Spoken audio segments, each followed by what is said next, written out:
Another example in class we talked about you being asked to divide. They gave some fancy words here. What the question says. It tells you to simplify the expression. Now simplify means give me an answer. If you see a bar like that, I don't have to tell you it means divide because I don't say divide, I can say simplify because in this case simplify means dividing. The other part it says assume the denominator is not zero. So what you know is that we cannot do that. That means this part is not a zero. It's anything, it can be anything but a zero.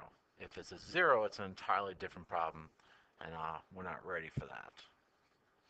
Okay, in this example, we're being told to divide 7x squared plus 12x plus 5 divided by x plus 1. So what we're going to be doing is we're going to divide. I'm going to move this guy to the side. We can't divide by x plus 1 until we factor out or factor 7x squared plus 12x plus 5. Like we talked about in class, if you break down 7, you get 7. This is 2, 2, and 3, and this is 5. You can't factor that. So they just get erased. I have to do it the other way, which is multiplying my first and my third term. First term, 7 times 5 is 35. Number 2 is list my factors of 35, and there's a number of them. 1 and 35, and 2 doesn't go into it, 3 doesn't go into it, 4 does, but 5 does. That's not a couple, there's only 2. A couple would be 2. So that's step number 2 is 1 times 35 and 5 times 7. Step number 3 is figuring out which one we'll be using. Which one adds up to 12 and multiplies to 35? Well, it can't be that one because 1 plus 35 is not 12, it's 36. So it has to be 5 and 7. And indeed, 5 plus 7 does equal 12, and 5 times 7 does equal 35. Sometimes you do get a positive number.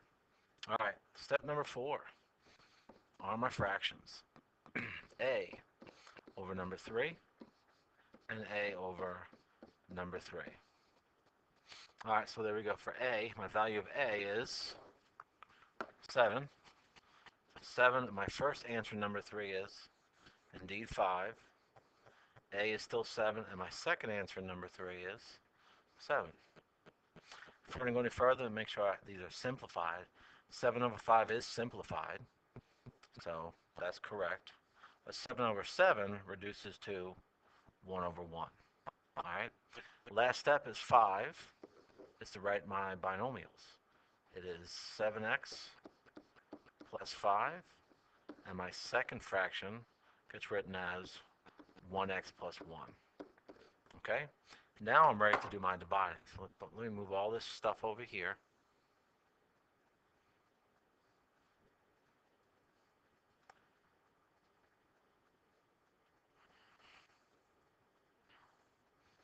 My computer's freezing up on me.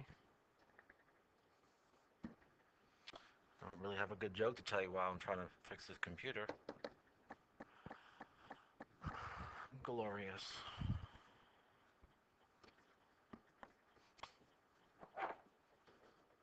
Well, I'll have to tuck it over here because the computer's being really dumb. Okay, I'll just keep working with this.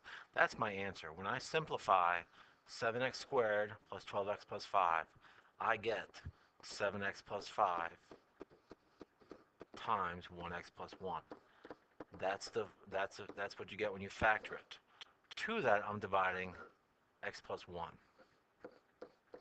I'll put a 1 in here just to make things consistent. Now, do I have anything in common? Yes, x plus 1, so they get canceled out. And my answer, which I covered up in the white box right here, is 7x plus 5, which is what I have here.